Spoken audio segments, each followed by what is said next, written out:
I'm Liam. I'm 32 years old, and at my family's Christmas dinner, I watched my life as I knew it burn to the ground when I told them I was worth $28 million. Before I tell you about the utter chaos that followed and the fraud that nearly destroyed everything I'd built, do me a favor and let me know where you're watching from in the comments below. It's always incredible to see how far these stories travel. All right, let's get into it. The air in my parents' Denver home was thick with the scent of pine needles and roasted turkey, a combination that was supposed to smell like joy, but always felt like an obligation to me. Outside, a gentle snow was falling, blanketing the quiet suburban street in a pristine white sheet, the kind you see in holiday movies. Inside, however, a different kind of storm was brewing, one that had been gathering strength for 32 years. My younger brother Ethan was holding court at the head of the dinner table, a position he assumed naturally as if by birthright. At 28, he was the living embodiment of the golden child trope, handsome, effortlessly charming, and radiating the unshakable confidence of a man who had never been told no and truly believed it was because he never deserved to be. And the projections for the first phase of the development are just staggering, he announced, gesturing grandly with his fork, nearly sloshing wine onto the tablecloth. We're talking a massive return on investment. The city planners love the concept. It's going to be the talk of the town. My mother Helen was hanging on his every word, her face glowing with a pride so intense it was almost blinding. "Oh, Ethan, that's my boy," she beamed, reaching over to pat his arm. "He's always had such big plans. A real visionary. Not everyone is born with that kind of drive." The remark was followed by a quick, almost imperceptible glance in my direction.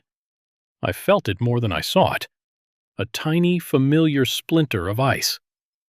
My father Richard sat at his end of the table, a quiet sentinel of approval. He smiled and nodded along, raising his glass in a silent toast to his brilliant son. He was a master of quiet affirmation, as long as that affirmation was directed at Ethan. The conversation drifted, but eventually, as it always did, the spotlight swung around to find me in my shadowy corner. It was my cousin Chloe who aimed it with a smile that never quite reached her eyes. She asked, her voice deceptively sweet, "So, Liam, what about you? Still plugging away at that computer stuff?"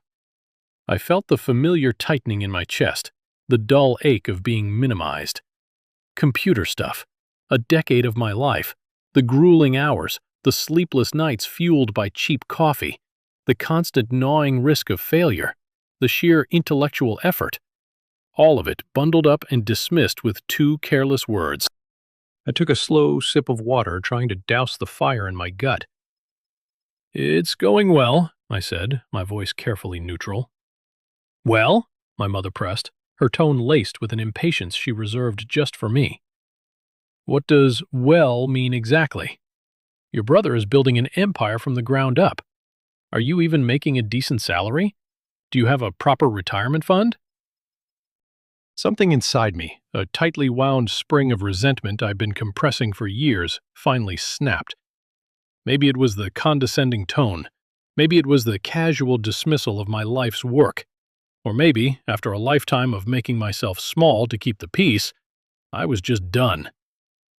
I set my glass down with a soft click. "The company was just valued," I said, my voice dangerously calm in the sudden quiet. "It's worth $28 million. Silence. Not just a lack of noise, but a heavy, weighted vacuum that sucked all the air out of the room. The clinking of silverware stopped. The mindless holiday chatter died. Every single eye at that table, from my youngest cousin to my oldest aunt, swiveled to me. For one brief, shimmering second, I saw pure, unadulterated shock on their faces. Then the shock curdled. Ethan's face, flushed pink with wine and self-congratulation, contorted. The color deepened to a blotchy, furious red. A vein I'd never seen before started pulsing on his forehead. "What did you say?" he hissed, leaning across the table. $28 million, I repeated, the words feeling foreign and powerful on my own tongue. He slammed his fork down. It clattered against his porcelain plate, the sound as sharp and violent as a gunshot in the silent room. "You're lying. You're sitting there making that up just to humiliate me on Christmas." "Why would I lie about that, Ethan?" I asked, my own calmness fueling his rage. "Because you're jealous," he roared, shoving his chair back and getting to his feet. The chair legs screeched against the hardwood floor. "You've always been a jealous, bitter loser hiding in your room with your stupid computers." My mother jumped into the fray, her voice rising to a shrill, piercing cry. "Liam, how could you? How could you say such a thing? And how could you have that kind of money? You're just you." She looked at me as if I'd confessed to a terrible crime, as if my success was a deep personal betrayal to her vision of the family hierarchy. The accusations started flying from all corners, a hailstorm of resentment and disbelief. But through the noise, my eyes were fixed on one person, my father. He just sat there, his fork still halfway to his mouth, his face a perfect, unreadable mask of neutrality. He didn't move. He didn't speak. He did nothing. In a room filled with shouting and crying, his silence was the loudest, most deafening sound of all. And to understand the crushing, devastating weight of that silence, you have to understand the silence that had shaped and defined my entire childhood. Growing up, our house on the quiet, tree-lined street was a meticulously maintained stage, and the play, which ran continuously for 18 years, had only one star: Ethan. I wasn't the understudy. I was the stagehand, the invisible figure in the wings who made sure the props were in place, the lights were working, but was never ever meant to step into the spotlight. The difference in our roles was never starker than on Ethan's 16th birthday. I was almost 18. I woke up to a commotion on the lawn, a series of excited yelps, and one long, sustained car horn blast. Peeking through the blinds of my small bedroom, I saw it, a brand-new cherry-red convertible sitting in the driveway.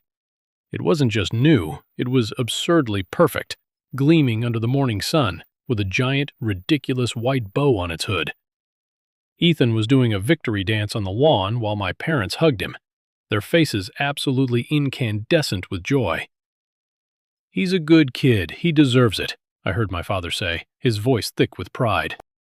That very afternoon, my own car fund, a stained envelope in my sock drawer, contained a grand total of $87.42, painstakingly saved from my job busting tables at a local diner. I had to approach my dad in the den where he was reading his newspaper to ask for bus fare to get to that job. He didn't look up. He just reached into his pocket, pulled out a crumpled $5 bill, and held it out to me. "Be back by 10, he said, his eyes still on the stock market report. There was no malice in the gesture, no deliberate cruelty. That was the most painful part. It was just transaction. I was a background detail, a minor expense in the grand, glorious production of raising Ethan. This dynamic permeated every aspect of our lives. Ethan brought home a C+ on a history paper, and it was framed and hung on the refrigerator. "He's just not an academic, but look how hard he tries," my mother would gush to any visitor who would listen. My straight-A report cards, earned through long nights of studying, were met with a simple, "That's nice, dear," before being placed in a folder somewhere, never to be seen again. When Ethan made the junior varsity soccer team, mostly sitting on the bench, my father bought season tickets. He attended every game, cheering louder than anyone. The year I won the state science fair for a complex working model of a sustainable irrigation system, a project that took me 4 months to build, my father glanced at it in the garage, nodded, and said, "Huh, clever." A week later, he broke it down for scrap wood to build a new shelf for Ethan's sports trophies. The breaking point for my teenage self came one evening when I tried, foolishly, to appeal to my mother's sense of fairness. "Mom," I started, my voice shaky with a mix of nerves and injustice. "Why does Ethan get everything? The car, the private school tuition? I'm working 20 hours a week just to save for a community college fund, and you're asking me to contribute to the grocery bill." She sighed, a long, weary sound of a woman burdened by an unreasonable child. She was wiping down the kitchen counter, and she didn't even turn to look at me. "Liam, you're the older brother. You're more responsible. You're more mature. You can handle it. Ethan, he needs a little more help, a little more encouragement. It's your job to understand that, to make sacrifices for your brother. You should be happy to yield to your little brother. That's what family does." My gaze shot across the room to my dad, sitting in his favorite armchair in the den, pretending to read his paper. I saw his knuckles turn white where he gripped the pages. He had heard every word. This was it, I thought. This is the moment he steps in, the moment he becomes a father to me, too. I waited, my breath caught in my chest, praying he would look up, that he would say something, anything. "Helen, that's not fair. We're proud of you too, son. Let's talk about this." Anything. He cleared his throat. My heart leaped, and then he just turned the page. The rustle of the newsprint was like a door slamming shut in my face. That was the moment I truly understood. My father wasn't a passive bystander. He was a silent accomplice. His silence wasn't a sign of weakness. It was a conscious choice. He consistently chose peace over fairness, quiet over conflict. He chose Ethan, and in doing so, he made me invisible. I learned then that my value in that house wasn't tied to my achievements, but to how little trouble I caused, how little I needed, and how quietly I existed in the shadows cast by my golden boy brother. Going away to a state university 3 hours from home wasn't just about getting an education. It was an act of liberation. It was the first time I felt the air was my own to breathe. I paid my own way, a patchwork quilt of a small academic scholarship, the meager savings from the diner, and the wages from 2 new campus jobs. One shelving books in the cavernous silent library, and another washing dishes in the greasy heat of the student union kitchen. I lived in the cheapest dorm on campus, a cinder block cell with a perpetually rattling window. I subsisted on a diet that consisted mainly of ramen noodles and free crackers from the cafeteria. My textbooks were all bought secondhand, their pages filled with the notes of students past, and I treated them like holy relics because I knew I couldn't afford to replace them. My roommate, Mark, a loud, funny pre-law student from a big, boisterous Italian family, found my existence to be a source of constant, bewildered fascination. "Dude, seriously? Your parents don't help at all?" he asked one night, watching me meticulously divide my pathetic weekly paycheck into envelopes labeled tuition, food, and rent. "They're putting my brother through a private business school," I said, a line I had repeated so many times it felt like a script. "It's expensive." "Yeah, but you're their kid too, man," he said, shaking his head in genuine disbelief. "That's not just messed up, that's borderline neglect. You should talk to a lawyer." He was only half joking. He didn't know the half of it. My family support wasn't just absent, it was a one-way street. My mother would call every few weeks, her timing uncannily aligned with when she thought my paycheck would have cleared. The conversation was always a predictable 3-act play. Act 1, a brief, disinterested inquiry about my health and studies. Act 2, a lengthy, glowing monologue about Ethan's latest brilliant business idea, usually some half-baked scheme entirely funded by my parents' dwindling savings. Act 3, the real reason for her call. "So, Liam," she'd say, her voice shifting into a tone of strained, syrupy sweetness, "I was just thinking, now that you have a steady job, maybe you could send a little something home, just to help out. Your brother's startup costs are more than we anticipated. Family has to support family, you know." The first time she asked, I couldn't speak. I was literally choosing between buying a textbook and eating for the last week of the month. "Mom, I can't," I stammered. "I need every dollar for my own tuition and rent." "Oh," she'd say, the sweetness instantly evaporating, replaced by a glacier of cold disappointment. "I see. I guess some people forget where they come from." The line would then go dead, leaving me holding a dead receiver, my heart pounding with a mixture of rage and guilt. I majored in computer science because it was the opposite of my family dynamic. It was pure logic. In the world of code, there was no favoritism, no emotional manipulation. An algorithm was elegant or it was inefficient. The code compiled or it failed. The results were based entirely on skill, effort, and intellect. I poured every ounce of my loneliness, my frustration, and my yearning for a fair system into it. The computer lab became my sanctuary. I landed an unpaid internship at a small tech startup in my junior year. It was my first real break, a chance to apply my skills in the real world. I was ecstatic. I made the mistake of calling home to share the news. "That's nice, dear," my mother said, her voice clearly distracted. I could hear Ethan in the background talking loudly about some party. "Listen, I have to go. Ethan is about to pitch his new app idea to your father. It's a social network exclusively for dog owners. Isn't that just the cleverest thing?" Click. I stood there in the bustling hallway of the computer science building, the receiver still pressed to my ear, listening to the hollow buzz of the dial tone. That was the day I stopped trying. I stopped calling with news, good or bad. I stopped hoping for a crumb of praise from their table. I accepted the cold, hard truth. My path was my own, and I would have to walk it alone. Mark became my family. He was the one who celebrated my small victories, who brought me a beer when a project failed, who saw the work I was putting in and respected me for it. He was the only one who wasn't surprised by what I would eventually build. After graduation, I moved back to Denver, but I made sure my new life was on the opposite side of town, a physical and metaphorical buffer zone for my family. I rented a cramped one-bedroom apartment with a view of a brick wall and got a job as a junior developer at a mid-sized software company. For the first time, I had a real salary, and I was fiercely protective of it. I lived like a monk, saving every dime that didn't go to rent or instant noodles. My nights and weekends weren't spent at bars or on dates. They were spent illuminated by the glow of my laptop screen, building something that was mine and mine alone. The idea was born from a persistent frustration at my day job, a software solution designed to streamline complex data management for small and medium-sized businesses. It was a problem that bored most people to tears, but to me, it was an elegant puzzle waiting for an elegant solution. For 2 solid years, that project was my entire world. I coded until my eyes burned. I designed the user interface, built the back-end architecture, and personally squashed thousands of bugs.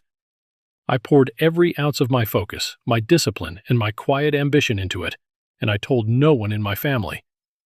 It wasn't out of spite, not really. It was an act of pure self-preservation, a lesson learned from a lifetime of experience. I knew, with the bone-deep certainty of a survivor, exactly how they would react. If my venture was small and struggling, it would be Liam's little hobby, a sad, pathetic attempt to emulate his brilliant entrepreneurial brother. It would be another piece of evidence for the family narrative. Liam, the responsible but uninspired plodder. But if it was successful, that was a far more terrifying prospect. If it was successful, they wouldn't see it as my achievement. They would see it as a family resource. It wouldn't be my company. It would become their opportunity.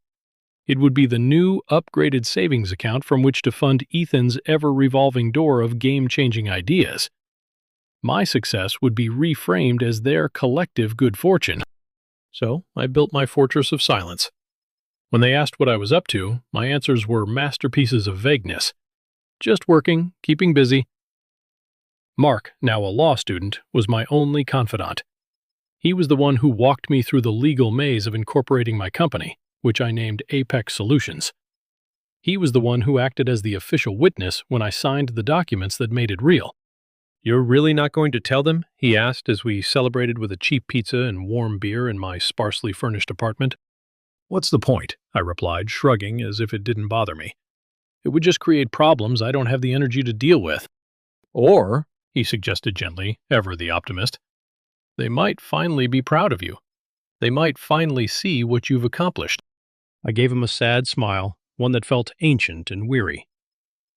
"We both know that's not how it works in my family, Mark." The first few years were a brutal grind. More than once I was tempted to give up, to take a higher-paying, less stressful job, and just live a simple, uncomplicated life. One particularly bleak night, after a catastrophic server crash wiped out a week's worth of work, I sat in my dark apartment, my head in my hands, the taste of failure bitter in my mouth. My phone buzzed with a notification. It was a social media post from Ethan. He had tagged me in a photo of him and his new girlfriend, Jessica, on a beach in Hawaii. They were raising champagne glasses to the camera, tanned and carefree. The caption read, "Living the dream. You should try it sometime, bro." A switch flipped inside me. The despair curdled into a cold, hard resolve. I turned my phone off, walked back to my computer, and spent the next 18 hours straight rebuilding the server from scratch, making it stronger and more resilient than before. That casual, condescending taunt became the fuel for my engine. My quiet, secret work was no longer just a project. It was my rebellion. It was the one part of my life they couldn't touch, couldn't criticize, and couldn't co-opt. I was building my own world, one line of code at a time. A world where my value was absolute and determined solely by me. And I was determined to protect that world at all costs. The drive home from that apocalyptic Christmas dinner was the longest, most torturous 20 minutes of my life. My mother had insisted on leaving immediately after my revelation. The three of us, me relegated to the back seat like a disgruntled teenager, my parents in the front, sat in a thick, suffocating silence that was heavier and more menacing than any argument. The car, usually a sanctuary father's classic rock, was dead quiet. It was a pressure cooker on wheels, and the tension was making the windows fog up. My mother sat ramrod straight in the passenger seat, staring out at the blur of Christmas lights passing by. Her jaw was set so tightly, I was surprised her teeth didn't shatter into dust. My father gripped the steering wheel with both hands, his knuckles white. His eyes fixed on the snowy road with an intensity that suggested he was navigating a minefield, not a suburban street. My own mind was a chaotic whirlwind. The shocked faces, the accusations, the raw, unfiltered rage from my family's reaction. It all echoed in my head. A tiny, naive part of me had thought for a split second that maybe this would be it. Maybe this would be the thing that would finally make them see me, respect me. Instead, it had painted a giant, glittering target on my back. My phone buzzed in my pocket, a nasty, insistent vibration against my leg. Pulled it out. It was a text from my mother. I was sitting less than 3 feet away from her in the same enclosed space. The message read, "You have ruined Christmas. I hope you're happy." I stared at the screen, the words glowing in the dark car. A cold fury, clean and sharp, rose in my chest, momentarily eclipsing the hurt. I didn't reply. What could I possibly— A minute later, it buzzed again. This time, a text from Ethan. "You will pay for this." It wasn't a childish threat. It was a promise. The kind of promise a spoiled, entitled prince makes when a peasant dares to own a plot of land the prince coveted. I shoved the phone back into my pocket, the sharp corner digging into my thigh, a small point of pain to ground me in the surreal moment.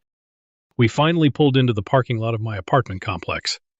The silence stretched as my father put the car in park, but didn't turn off the engine. No one moved. Felt like a standoff. Finally, my mother slowly turned her head, and then her entire body to face me. In the dim glow of the dashboard lights, her face was a twisted mask of fury and betrayal. "How could you, Liam?" she whispered, her voice trembling with a rage that was far more terrifying than her shouting. "How could you keep something like that from us? We are your family."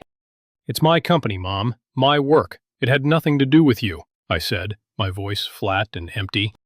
"It's money," she snapped, her voice rising. "Money that could have helped your brother. Do you have any idea how much he's been struggling to get his real estate project off the ground? The stress he's under? And you've been sitting on millions all this time." The absurdity of the statement almost made me laugh. "He's not struggling, Mom.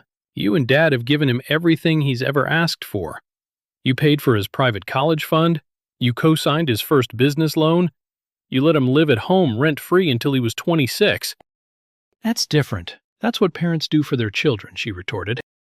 The question slipped out before I could stop it. "And you're not my parents?" She flinched as if I'd slapped her. Her mouth opened, then closed. For the first time all night, She had no answer. Before she could find one, I opened the car door and stepped out into the frigid night air. The biting cold was a relief, a clean shock to my overwrought system. I didn't look back. I didn't say goodbye. I just walked toward the entrance of my building, the sound of the car engine a low, menacing growl behind me. I didn't hear them drive away until I was safely inside my apartment with the door double locked and bolted. I leaned against it, my heart hammering against my ribs like a trapped bird. The battle hadn't ended at the dinner table. It had just begun. The next 48 hours were a masterclass in coordinated psychological warfare. They must have stayed up all night planning their strategy. It began, as it always did, with my mother leading the charge, acting as the emotional battering ram designed to soften up the target. She called me the next morning, her voice thick and syrupy with manufactured tears. "Liam, darling," she began. The word darling was a weapon she only unsheathed when she wanted something significant. "I couldn't sleep a wink last night. I'm just so worried about this family. I feel like we're falling apart. Your brother, he's just devastated. He looks up to you so much, even if he doesn't show it." I almost laughed out loud. Ethan hadn't looked up to me a single day in his life. He had always looked past me or through me, as if I were a slightly inconvenient ghost. "He just feels so betrayed that you didn't trust him with your success," she continued, her voice catching with a theatrical sob.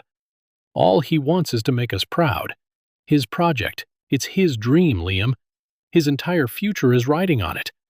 A small investment from you, even just a family loan to show his other partners you're on board. That's all he needs. It's your duty, Liam. It's your duty as his older brother to help him." When the guilt trip failed to produce an immediate transfer of funds, it was Ethan's turn. He called a few hours later, his tone a complete 180 from the rage-filled monster at the dinner table.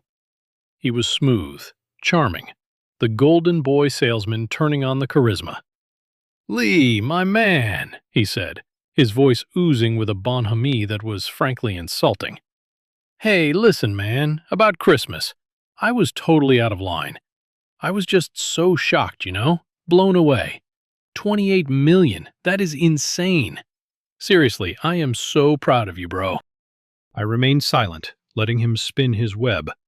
I knew exactly where this was going. "So, I was thinking," he went on, undeterred by my silence, "my real estate venture, Davis Properties, it's a game changer. I've got some serious investors lining up, but I want to keep the core of it in the family, You get in on the ground floor. We'll be the Davis brothers taking over the Denver property market. It'll be legendary. What do you say? $1 million to get the ball rolling. It's pocket change for you, right? A rounding error." "No, Ethan," I said, my voice quiet but firm. The charm vanished as if a switch had been flipped. "What? What do you mean, no?" he asked, his voice hardening. "I mean, the answer is no. I'm not investing in your project." "You selfish bastard," he hissed, the mask of the charming brother disintegrating into dust. "You'd rather sit on your pile of money and watch your own blood fail." He hung up with a slam that made my ear ring. The final, and perhaps most insidious prong of the attack came later that evening. A call from a number I didn't recognize. It was my cousin Chloe. "Liam?" "Hi, it's me," she said, her voice dripping with a cloying faux concern. "Oh my God, I just heard what happened at dinner. I feel so terrible. I feel like this is all my fault." "Why would it be your fault, Chloe?" I asked, a new sense of dread creeping up my spine. "Well, a few weeks ago, Ethan was over, and he was complaining about money and how hard it is to get started. And I might have, mentioned that I'd heard a rumor through the grapevine that you were doing really, really well. Like, really well. I was just trying to inspire him, Show him what's possible if he just worked as hard as you do. I never ever dreamed he'd react like that. I am so sorry, Liam." My blood ran cold. It wasn't an accident. She hadn't let it slip. She had calculated it. She had seen the family dynamic, seen Ethan's jealousy and my parents' favoritism, and she had lit the fuse and walked away, just to watch the fireworks. She had painted a target on my back, all with a sweet smile and a perfectly plausible excuse. This wasn't just my parents and my brother anymore. This was a whole family system, a complex, rotting web of entitlement, jealousy, and manipulation. And I was caught right in the center of it. I felt like I was drowning in their expectations. The calls, the texts, the guilt trips, the demands. It was a relentless, suffocating tide designed to pull me under. My apartment, once my sanctuary, now felt like a siege tower. Every buzz of my phone made me flinch. I spent an entire day with it on silent just to get some breathing room. That evening, I called the one person I knew would throw me a life raft, Mark. I laid it all out for him, pacing back and forth in my living room as I recounted every detail. The disastrous dinner, the barrage of texts, my mother's crocodile tears, Ethan's whiplash-inducing personality switch, Chloe's insidious confession. He listened patiently, making occasional legal-sounding grunts of disapproval, letting me vent until my voice was hoarse and my anger had cooled to a hard, cold resolve. "Okay," he said when I finally finished, his voice calm and steadying. "First of all, take a deep breath. Second of all, I want you to repeat after me. None of this is your fault." I took a shaky breath. "None of this is my fault." "Good," he said. Mark was in his final year of law school, and he had the comforting, authoritative tone of someone who dealt in facts, not emotional blackmail. "You earned your success. You don't owe them a damn thing. Not a dollar, not an explanation, not an apology. What they're doing is a coordinated campaign of harassment and emotional manipulation, and the only way to stop a bully is to punch them in the nose, metaphorically speaking. You need to set a boundary, Liam, a hard one. A clear, unambiguous, legally sound in spirit boundary. Not a request, but a statement. You need to do it now before they escalate this to a whole new level." He was right. This couldn't go on. Every time I had yielded in my life, every time I had made myself smaller to keep the peace, it had just taught them that they could push me further next time. It was time to stop giving ground. It was time to build a wall. With a deep, steadying breath that I held for 5 long seconds, I initiated a 3-way call with my parents and Ethan. It took them a moment of confused silence to realize they were all on the same line. "What is this?" Ethan's voice was sharp, suspicious. "I'm calling you all together so I only have to say this once, and so there are no misunderstandings," I said, my voice firmer and clearer than I thought possible. I pictured Mark standing beside me, a hand on my shoulder. "I am not giving, lending, or investing any money in Ethan's company. Not now, not ever. My company, Apex Solutions, and all of its finances are mine. They are not a family resource or a community savings account. This is my final word on the subject. I am asking you, respectfully, to not contact me about this again." For a moment, there was a stunned, ringing silence on the other end. I had never spoken to them like this before. The quiet, accommodating Liam was gone. Then, the inevitable explosion. "How dare you!" my mother shrieked, her voice cracking with pure theatrical outrage.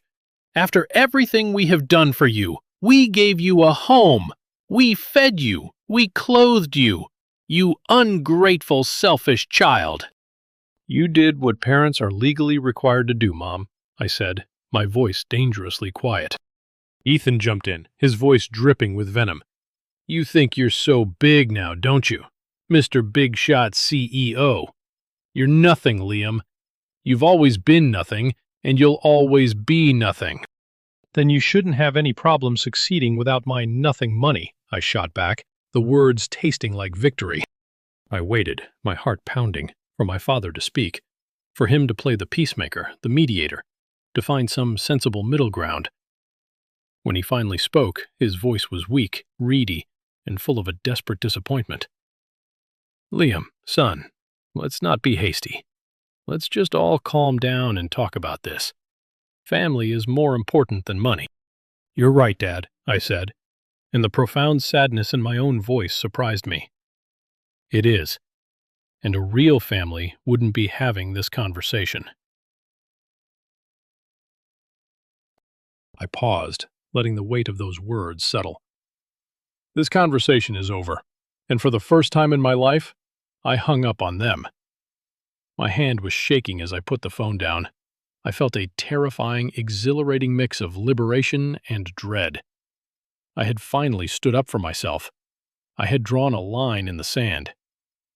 But I had a sinking feeling, a cold premonition in the pit of my stomach, that they weren't going to respect it. They were going to try and cross it, and I had no idea how far they were truly willing to go. After that explosive phone call, a strange and unsettling silence fell. The constant buzzing assault of texts and calls ceased. My inbox remained blessedly empty. It should have been a profound relief, but instead, it felt deeply, fundamentally wrong.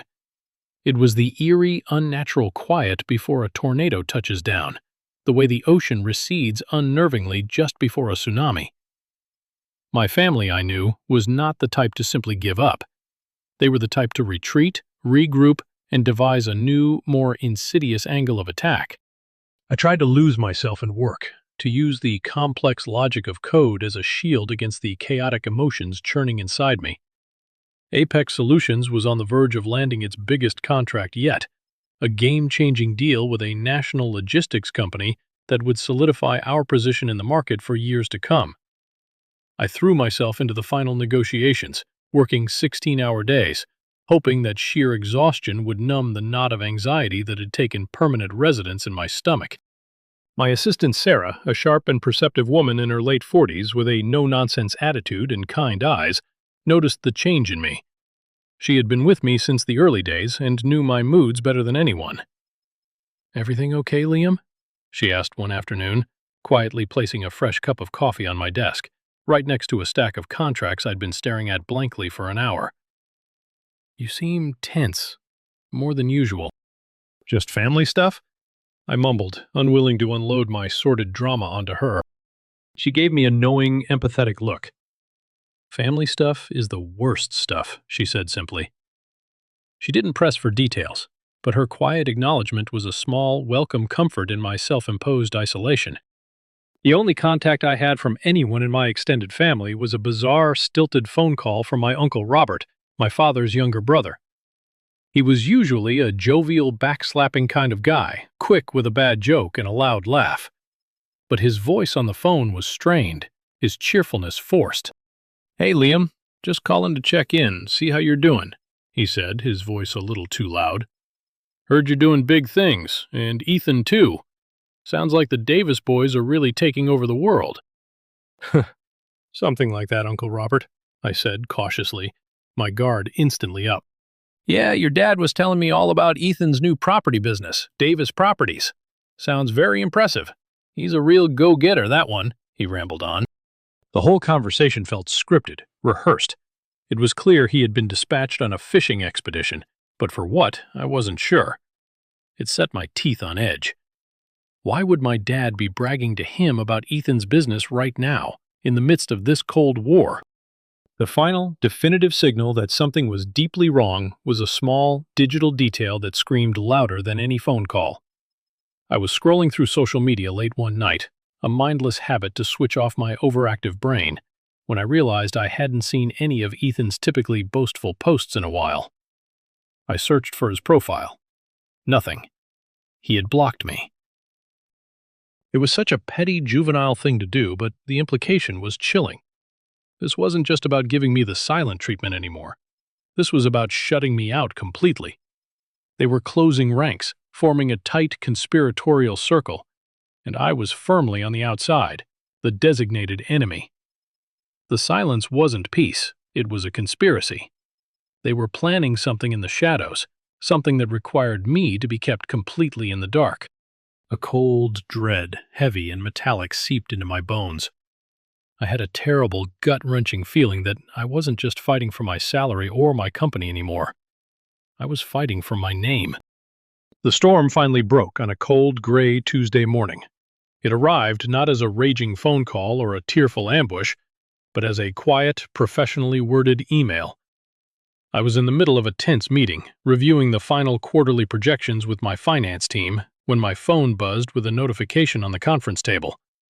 I glanced at it, ready to ignore it, but the subject line made my heart stop cold. Subject: Urgent matter regarding Davis Properties and seed funding commitment. The sender was a name I recognized instantly, a name that carried immense weight in Denver's business circles. Eric Thompson. Thompson was a heavyweight investor, a legend in both the tech and real estate scenes. I had pitched to him once years ago when Apex was just a fledgling idea and had been politely but firmly rejected. We hadn't spoken since. Why in God's name was he emailing me? My hands trembled slightly as I discreetly tapped the screen to open the email. The cool, professional language was a stark, terrifying contrast to the raw panic that immediately seized me. Mr. Davis, I am writing to follow up on the investment prospectus for Davis Properties, which was presented to my firm last month by your brother, Ethan Davis. As per our discussions and the partnership agreement we were provided, my firm's commitment of $2.5 million was contingent upon the matching seed funding provided by you as his primary partner and guarantor. The deadline for the deposit of that funding has now passed. Before my legal team proceeds with formal action for breach of contract and misrepresentation, I wanted to reach out to you directly to ascertain the status of your capital injection. Regards, Eric Thompson, Thompson Capital. I read it once, then twice, then a third time, the words blurring and reforming into a monstrous shape. Primary partner, guarantor, matching seed funding, breach of contract. This was beyond anything I had imagined. He hadn't just used my name as a vague endorsement to his friends. He had built an entire fraudulent enterprise. He had created a company, designed marketing materials, pitched to one of the most respected and ruthless investors in the state, and forged contracts. He had taken my success, the very thing I had built in secret to protect it from them, and used it as the foundational lie for his entire house of cards. And he had signed my name to it, making me legally liable for his fantasy. This wasn't a family dispute anymore. This was a federal crime. I stood up so abruptly that my chair screeched backward, the sound echoing loudly in the silent, stunned meeting room. Every head turned to stare at me. "Sarah," I said, my voice barely a whisper, all the air having been punched from my lungs. "Cancel the rest of my day. Everything." I walked out of the room without another word. My phone already pressed to my ear. I had only one call to make. "Mark," I said the moment he answered, my voice shaking with a fury so cold it burned. "We have a very big problem." Mark, to his credit, moved with the speed and precision of a seasoned general mobilizing for war. Within 24 hours, his legal resources and a private investigator he hired had unearthed the full, sickening scope of the deception. It was far worse than I had dared to imagine. Davis Properties, LLC was a legally registered company. The incorporation documents, filed 2 months prior, listed 2 founding members, Ethan Davis and Helen Davis. My mother. My own mother wasn't just a misguided supporter of her favorite son. She was an active, willing co-conspirator in a criminal enterprise. The sting of that particular betrayal was sharp and deep. They had a professional website, glossy marketing brochures filled with architectural renderings of buildings that would never exist, and a full investor prospectus that read like a work of fiction. My name and the name of my company, Apex Solutions, were plastered over everything. In strategic partnership with Liam Davis, the celebrated CEO of the multi-million-dollar tech firm Apex Solutions, there were fabricated quotes attributed to me praising Ethan's unparalleled vision and shrewd business acumen. And then, the final damning piece of evidence, a scanned copy of the partnership agreement that had been sent to Eric Thompson's firm. At the bottom, next to Ethan's flourishing, arrogant signature, was a clumsy, almost childishly forged version of my own. The sheer, calculated premeditation of it all left me breathless. This wasn't a desperate mistake. This was a carefully planned conspiracy. This isn't just a civil matter anymore. "Liam," Mark said, his voice grim as he laid the stack of printed documents on his polished office conference table. The papers felt like they weighed 1,000 pounds. "This is felony-level fraud, Wire fraud, forgery, securities fraud. We're talking about serious prison time for both of them if this goes to a prosecutor. Jail. The word hung in the air between us. My mother and my brother in prison. The thought was nauseating, a visceral sickness that churned in my stomach. But what was the alternative? To let them destroy me? To let them drag my name and my company through the mud? To face lawsuits and financial ruin because of their greed? What do we do? I asked, my voice hollow, the question feeling impossibly heavy. We give them one chance, Mark said, his lawyer voice taking over, calm, strategic, and devoid of emotion. One single chance to fix this themselves. We call a meeting. You, me, them. No one else. You present the evidence, and you give them a non-negotiable ultimatum. They dissolve the company, return any money they've already taken from smaller investors, and issue a formal, legally binding retraction to Eric Thompson and anyone else they pitched to. They have 48 hours. If they don't comply, we hand this entire file over to the district attorney's office. It's their choice. The meeting was set for the next evening at my parents' house. The Lion's Den. I felt a cold, metallic taste of dread in my mouth as Mark and I walked up the familiar driveway, the leather briefcase containing the evidence swinging lightly in his hand, like a pendulum counting down to doomsday. They were all there, waiting for us in the living room, arranged like a tribunal ready to pass judgment. Ethan was pacing in front of the fireplace. My mother was perched on the edge of the sofa, wringing her hands, and my father was sunk deep into his favorite armchair, looking smaller than I'd ever seen him. "What is the meaning of this, Liam?" my mother began, her voice sharp with indignation before we were even fully in the room. Dragging a lawyer into a private family business? I ignored her, my eyes locking onto Ethan. "Davis Properties," I said, my voice as cold and hard as steel. "Let's talk about it." Ethan scoffed, a desperate attempt to project a confidence he clearly didn't feel. I could see the flicker of pure panic in his eyes. "What about it? It's my company." "It's none of your business." Mark stepped forward and placed the briefcase on the coffee table. He opened it with two decisive clicks that echoed in the tense silence. He began to lay out the documents one by one, like a dealer laying out a losing hand. The incorporation papers with my mother's name, the glossy, lie-filled brochures, the forged contract. "This," Mark said, his voice leaving no room for argument, "is a copy of a fraudulent investment contract submitted to Thompson Capital. The signature attributed to my client," he nodded curtly in my direction, "is a demonstrable forgery. This brochure falsely claims my client's financial backing and personal endorsement. This, Mrs. Davis, Mr. Davis, constitutes multiple counts of wire fraud and securities fraud." My mother gasped dramatically, placing a hand over her heart as if she were the victim. "Fraud? That's a terrible, ugly word. We were just boosting Ethan's profile, using the family name to give him a little credibility." "You used my name, Mom," I cut in, my voice finally rising, shaking with a rage I could no longer contain. "You lied to investors. You forged my signature. You claimed I was your partner and that I was funding this entire scheme." "It's not a scheme," Ethan yelled, his bravado finally crumbling into a desperate childish tantrum. "It's a legitimate business, and it's not fraud.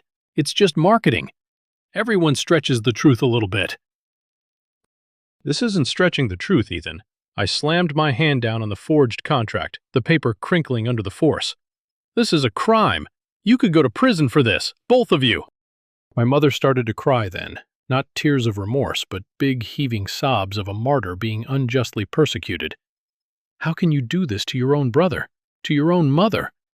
We were only trying to help him succeed. You have so much. Why can't you just share it? Why must you be so selfish?" Through all of it, my father sat in his armchair, silent as a stone. He hadn't said a single word. He just watched the scene unfold, his face pale and clammy, his eyes darting between my furious face and the damning evidence spread across the coffee table.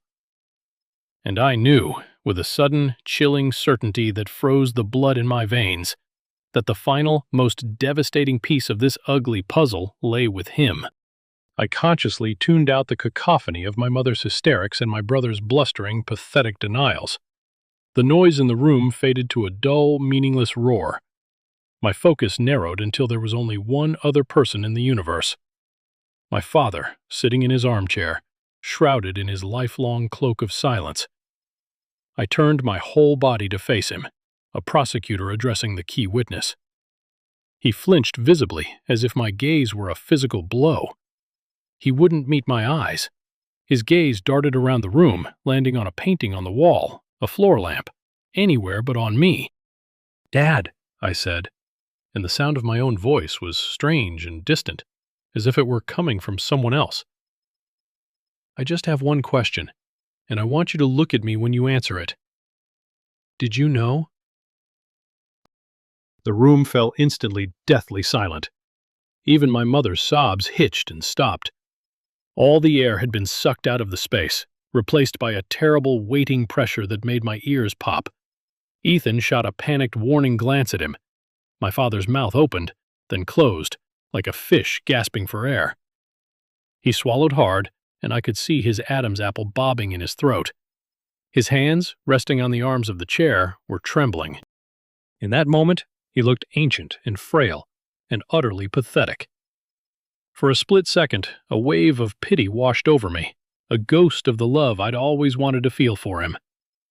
"Richard, don't you dare," my mother whispered, her voice a venomous hiss from across the room. But it was too late. The dam of his silence, the massive wall he had spent a lifetime building to protect himself from conflict, from responsibility, from fatherhood, had finally cracked under the pressure. He slowly, painfully, lifted his head and looked at me.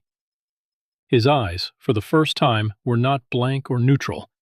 They were filled with a miserable, cowardly shame that was 1,000 times more painful to witness than any anger would have been. I knew," he stammered, his voice a ragged whisper that was almost lost in the silence.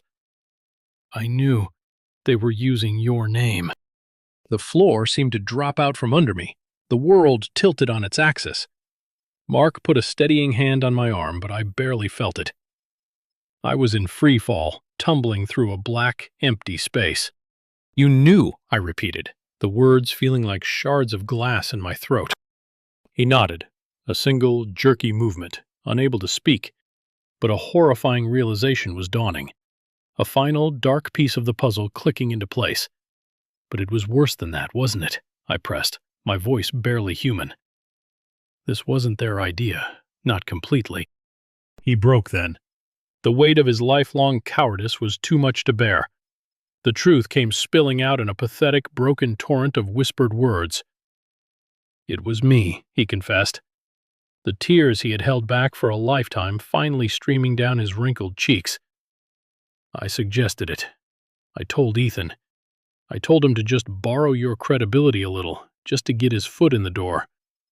I told him you were his brother, that you'd understand in the end.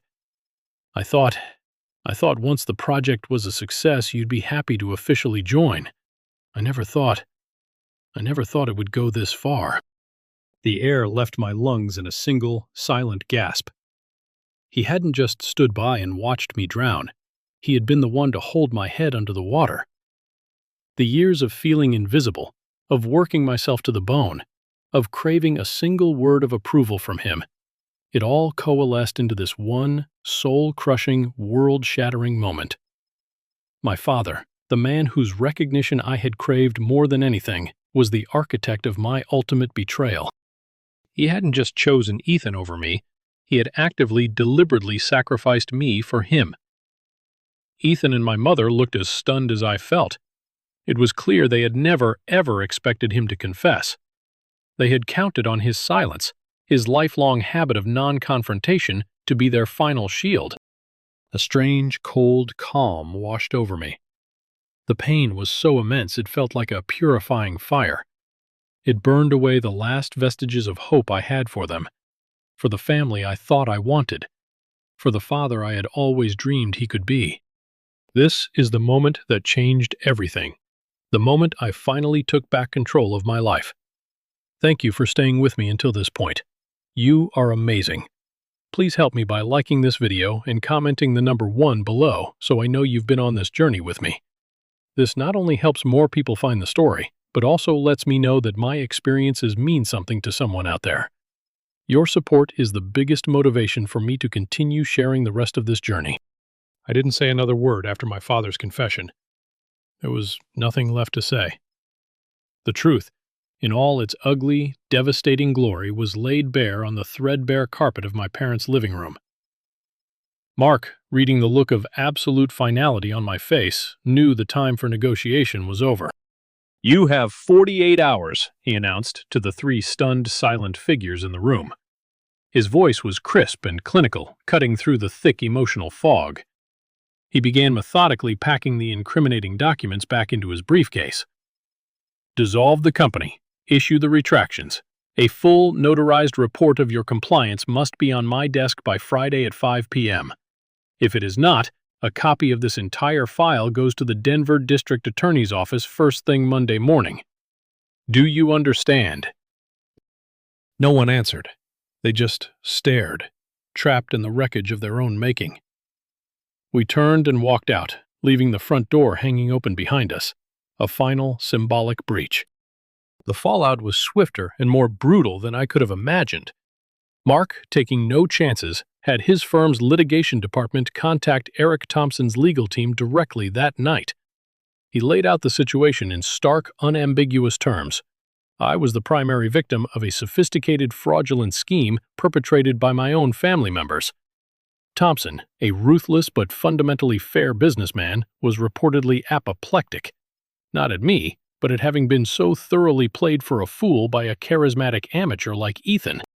Within hours, the news, stripped of family drama and presented as a cautionary tale of investment fraud, spread like wildfire through the tight-knit, gossipy world of Denver finance and real estate. The name Davis Properties became instantly toxic. Thompson officially and very publicly pulled his letter of intent, and every other potential investor who had been circling the project scattered like cockroaches in the light. Ethan's house of cards didn't just collapse, it was vaporized. His reputation, the only real currency he had ever possessed, was utterly destroyed. He was blacklisted, labeled as a con artist and a fool. The bank loans he had foolishly taken out against the promise of imminent investment capital were immediately called in. The flashy German sports car my parents had helped him buy, his ultimate symbol of golden boy status, was unceremoniously repossessed from their driveway in the middle of the day for all the neighbors to see. His girlfriend, Jessica, the one from the champagne picture in Hawaii, was the first rat off the sinking ship.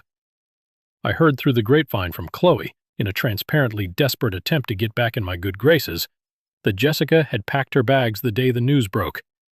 She apparently told a mutual friend, "I'm not tying myself to a sinking ship. He's not just a fraud, he's a failure." Ethan, who had coasted his entire life on a cushion of charm and his parents' money, was facing real-world, tangible consequences for the very first time. He was a golden child who had finally discovered he was only gold-plated, and the cheap, rusting metal underneath was now exposed for the whole world to see. The shrapnel from the explosion hit my parents just as hard. My Uncle Robert, who had been so cheerful on the phone, now refused to take their calls. Whispers and judgments spread through our extended family and their wide social circle. My parents, who had always prided themselves on their image of the perfect, successful family, were suddenly pariahs, the parents of a failed con man. The very image they had sacrificed me to maintain was now in tatters, destroyed by the very son they had elevated above all else. My phone, which had been blissfully silent for days, started ringing again. But the tone of the calls had changed dramatically. The demanding, entitled arrogance was gone, replaced by a raw, pathetic desperation. My mother called, sobbing hysterically into the phone. "Liam, you have to stop this. You're tearing this family apart. Your brother is ruined. We made a mistake, okay? A terrible mistake. Please, let's just fix this as a family. We can work it out." This family is already broken, I thought, but I didn't say it. The time for words was long past. I just listened, my heart a cold, still stone in my chest, until she ran out of breath and desperate pleas. Then I quietly ended the call.